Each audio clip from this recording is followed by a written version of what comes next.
విద్యార్థులారా, మనం ఈరోజు అల్విదా అనే పాఠ్యాంశం గురించి తెలుసుకుందాం. శంషుద్దీన్ గారు రాసినటువంటి పాఠ్యాంశము కవిత. అంటే కౌముది. అల్విదా రాసింది కౌముది. అసలు కౌముది అనేటువంటిది చూసినట్టయితే కౌముది అనేటువంటిది ఆయన కలం పేరు.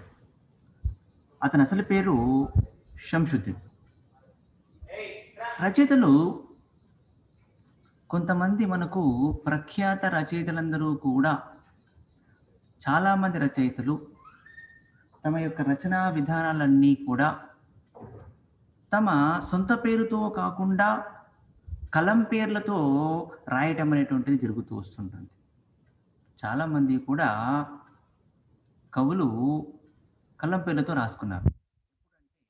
మన 20వ శతాబ్ది ప్రారంభంలో చాలామంది, ఇంకా చెప్పాలి అంటే ఈ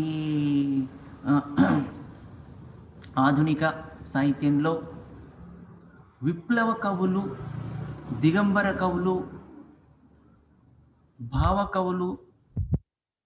కవుల్లో కొందరు, విప్లవ కవుల్లో కొందరు, ఇలా కొంతమంది రచయితలంతా కూడా తమ అసలు పేర్లతో కాకుండా కలం పేర్లతో కవిత్వాలు రాసిన వాళ్ళు చాలామంది. అలాంటి కవులు మనకు చాలామంది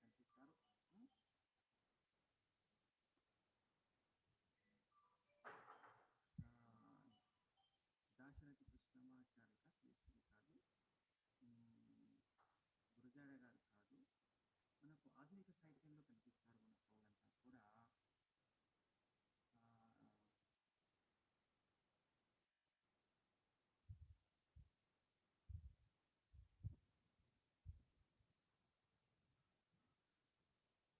దిగంబర కవులు, అభ్యుదయ కవులు, ఇలా కొంతమంది మనకు కలం పేర్లతో రాసినటువంటి వాళ్ళు ఉన్నారు. అలాగే మనకు ఈ అల్విదా అనేటువంటి కవిత్వం యొక్క రచయిత కౌముది. కౌముది అనేటువంటిది అతని యొక్క కలం పేరు. కౌముది అతని యొక్క కలం పేరు. అసలు పేరు శంషుద్దీన్. అసలు పేరు శంషుద్దీన్. ఇప్పుడు మనము పాఠ్యభాగ రచయిత అంటే అల్విదా పాఠ్యభాగ రచయిత శంషుద్దీన్ గారి గురించి పరిచయం చేసుకుందాం. కొంత కౌముది అసలు పేరు శంషుద్దీన్. కౌముది అనేటువంటిది వీరి యొక్క కలం పేరు కౌముది. వీరు ఖమ్మము జిల్లా ఎర్రుపాలెం మండలంలోని మీనవోలు గ్రామంలో 15 అక్టోబర్ 1939వ సంవత్సరంలో వీరు జన్మించారు. ఈ శంషుద్దీన్ గారు 1939-40 అంటున్నాం కదా, ఈ 1950 సంవత్సరంలో లోపు ఉన్నటువంటి వాళ్ళలో జన్మించినటువంటి వాళ్ళు అంటే దాదాపు 1940 తీసుకోండి. చాలామంది వేరే భాషలు కొంతమంది నేర్చుకోలేదు. అయితే ఇతను శంషుద్దీన్ అనగానే ఇతను ముస్లిం వ్యక్తి కాబట్టి ఇతను ఉర్దూ నేర్చుకున్నాడు, అరబీ నేర్చుకున్నాడు, ఫార్సీ నేర్చుకున్నాడు. ఎందుకంటే ముస్లింలలో చాలామంది అంతా కూడా తప్పనిసరిగా ఉర్దూను నేర్చుకుంటారు, అరబ్బీని నేర్చుకుంటారు, ఫార్సీ భాషను కూడా నేర్చుకుంటారు. అయితే ఫార్సీ భాష అందరూ నేర్చుకోరు అనుకోండి, కొంతమంది నేర్చుకుంటారు.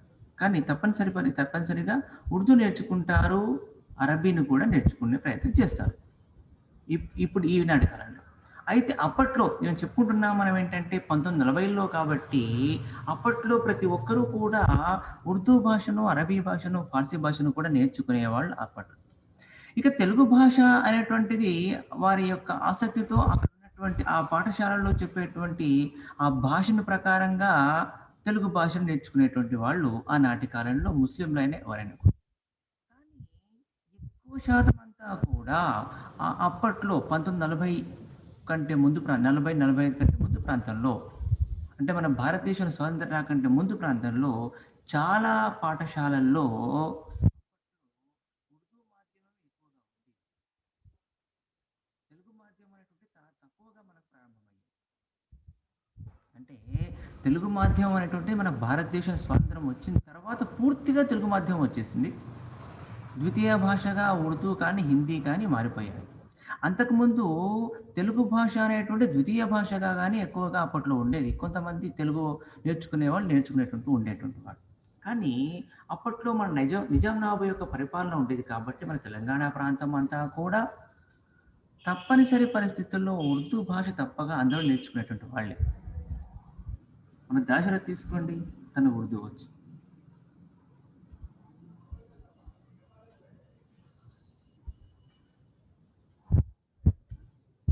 ఇంకా తెలంగాణ ప్రాంతం దగ్గర సంబంధించిన ప్రాంతం వాళ్ళ అంతా కూడా ఎక్కువగా ఆనాటి కాలంలో ఉర్దూను నేర్చుకుంటూ ఉండేవాళ్ళంతా కూడా. ఇక శంషుద్దీన్ గురించి వద్దాం.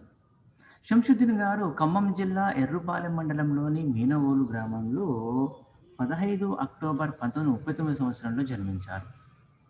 వీరు ఉర్దూ, అరబ్బీ, ఫార్సీ, తెలుగు భాషా సాహిత్యాలలో మంచి పండితుడు.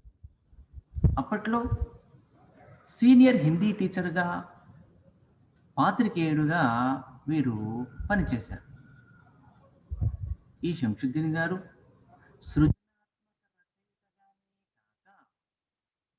సమర్థుడైన అనువాదకునిగా కూడా గుర్తింపు పొందడం జరిగింది.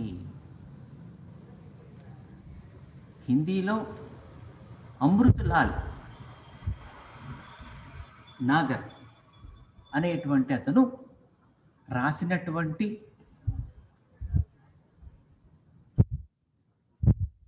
అమృతలాల్ నాగర్ అనే అతను హిందీలో రాసిన సుహాగుకే నువ్వు అనేటువంటి రచనను కళ్యాణ మంజీరాలు అనే పేరిట తెలుగులోకి అనువాదము చేశాడు. తెలుగులోకి కళ్యాణ మంజీరాలు అనే పేరిట అనువాదము చేశాడు. ఇక ఈ శంషుద్దీన్ గారు ప్రసిద్ధ నాటక రచయిత అయినటువంటి సుంకర సత్యనారాయణ గారితో కలిసి ఎన్నో కథలు, నవలలు, పాటలను తెలుగులోకి అనువాదము చేశాడు. సుంకర సత్యనారాయణ గారితో కలిసి ఎన్నో కథలు, నవలలు, పాటలను తెలుగులోకి అనువాదము చేశాడు. ఇక ప్రేమ్చంద్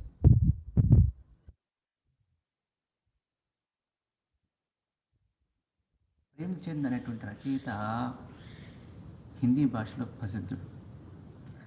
ఆ ప్రేమ్చంద్ రంగభూమి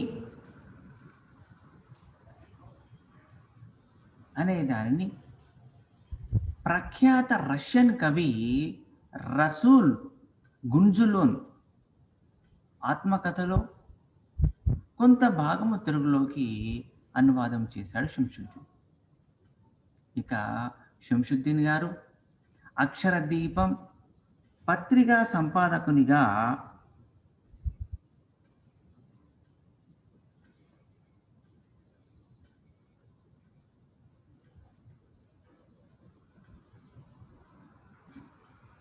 ఖమ్మం జిల్లా రచయితల స్థాపన చేయడంలోనూ, అంటే అక్షరదీపం అనేటువంటి పత్రికకు సంపాదకునిగా పనిచేశాడు శంషుద్దీన్ గారు. అలాగే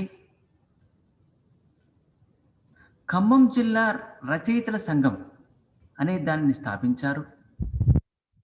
అంతేకాకుండా ఖమ్మం జిల్లా రచయితల సంఘం యొక్క నిర్వహణలో కూడా ప్రముఖ పాత్ర వహించి దాని యొక్క నిర్మాణాత్మక కృషిని చేశాడు శంషుద్దీన్ గారు. ఇక వీరు చేసినటువంటి రచనలన్నీ కూడా కౌముది గారు, అంటే శంషుద్దీన్ గారు తన కలం పేరైనటువంటి కౌముది పేరుతో చేసిన రచనలన్నీ కూడా అల్విదా అనే కవితా సర్వస్వంగా వెలువడింపచేశారు. వీరు చివరికి జనవరి 17, 19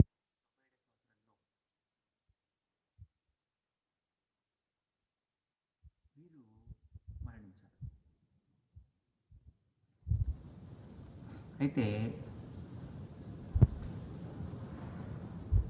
కౌముది గారు తన జీవిత కాలంలో చక్కటి సీనియర్ హిందీ టీచర్గా, పాత్రికేయునిగా పనిచేస్తూ సృజనాత్మక రచయితగానే కాకుండా సమర్థవంతమైన అనువాదకునిగా కూడా పనిచేయడం జరిగింది అని చెప్పుకుంటాం. ఇక మనము మన అల్విదా పాఠ్యభాగ నేపథ్యం చూసినట్టయితే,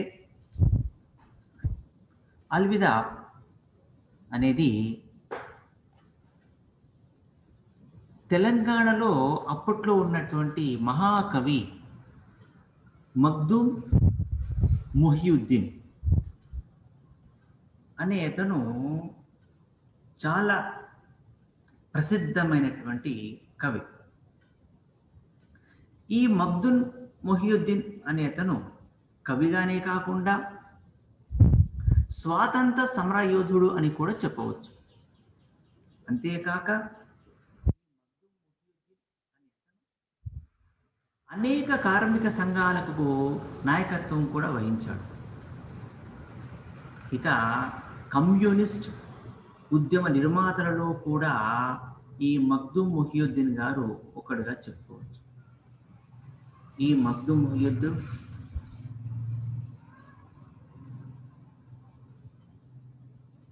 ఇతను ఉర్దూ కవి. మగ్దూమ్ మొహియుద్దీన్ ఉర్దూ కవి.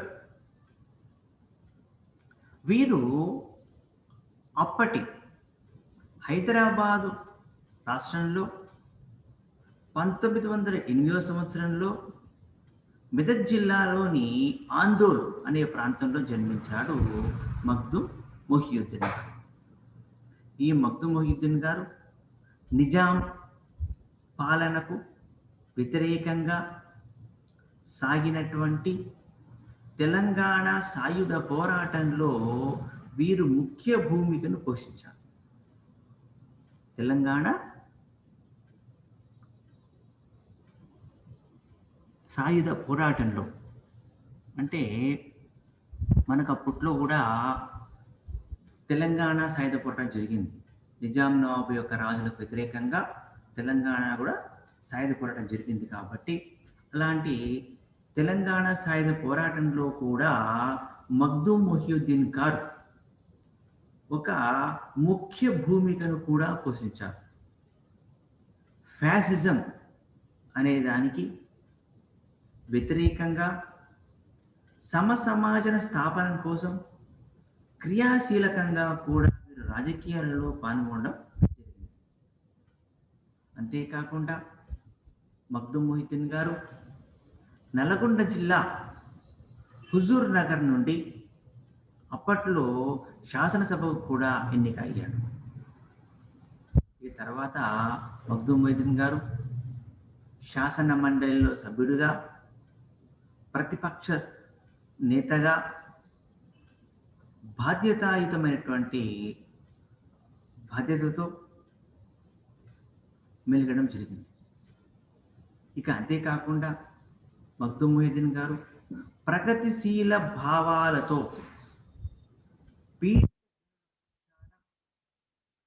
తన కళాన్ని తన నమ్మినటువంటి సిద్ధాంతానికి తన జీవితాన్ని అంకితం చేశాడు మగ్దూమ్ మొహియుద్దీన్.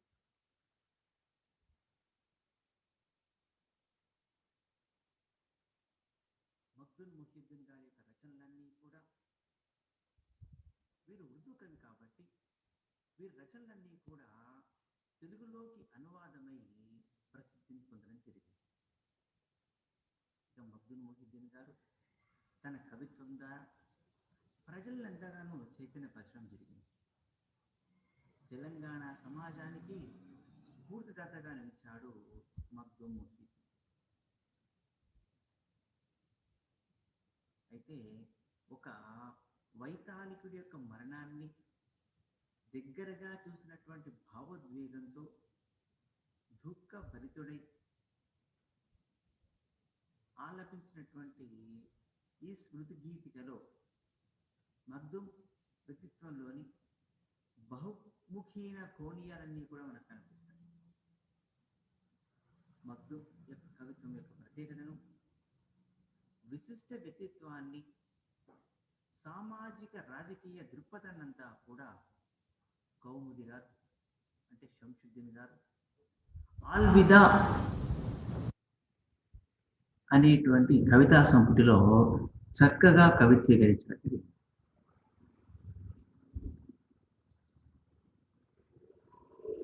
అయితే లోకాన్ని జాగృతపరచి మానవాళికి చైతన్యం అందించినటువంటి మహాకవుల యొక్క మరణం నాటి సమకాలీన కవులకు తీరని విషాదాన్ని, తీవ్ర ఆవేదనంతా కూడా మిగులుస్తూ వస్తాయి.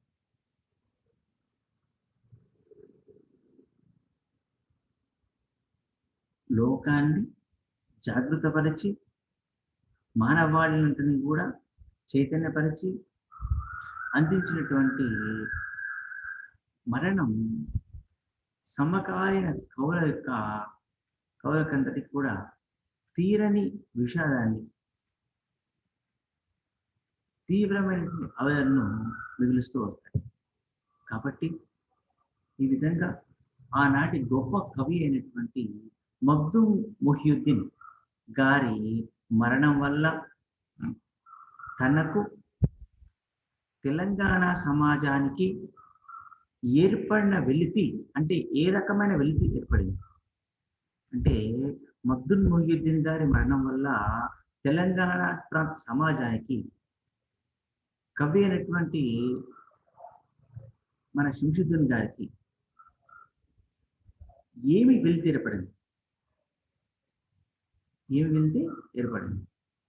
ఏమి తక్కువైంది అనే అంశాలన్నీ కూడా మనకు ఈ అల్విదా అనే సంపుటంలో మనకు శంషుద్దీన్ గారు, కౌముది గారు వివరించడం మనకు కనిపిస్తూ వస్తుంది.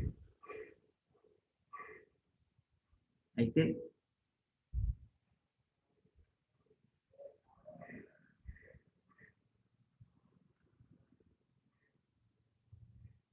ఇక భావాల యొక్క ఉధృతి, ఆవేదన, తీవ్రత, ఈ భావాల యొక్క ఉధృతి ఏ విధంగా ఉంటుందో, ఆవేదన తీవ్రత ఎట్లా ఉంటుందో, ఒక ఆకాంక్ష అనేటువంటిది అంటే తీవ్రత అనేటువంటి ఏ తీవ్రత అంటున్నాము, ఆవేదన యొక్క తీవ్రత ఏ విధంగా ఒక ఆకాంక్షగా రూపుదిద్దుతుంటుందో ఈ కవిత్వం ద్వారా మనం తెలుసుకోవడము జరుగుతుంది. ఇక ఆధునిక కవిత్వంలోని కవిత్వం యొక్క సంవేదనలోని ఒక అభివ్యక్తీకరణ ఎలా ఉంటుందో అంటే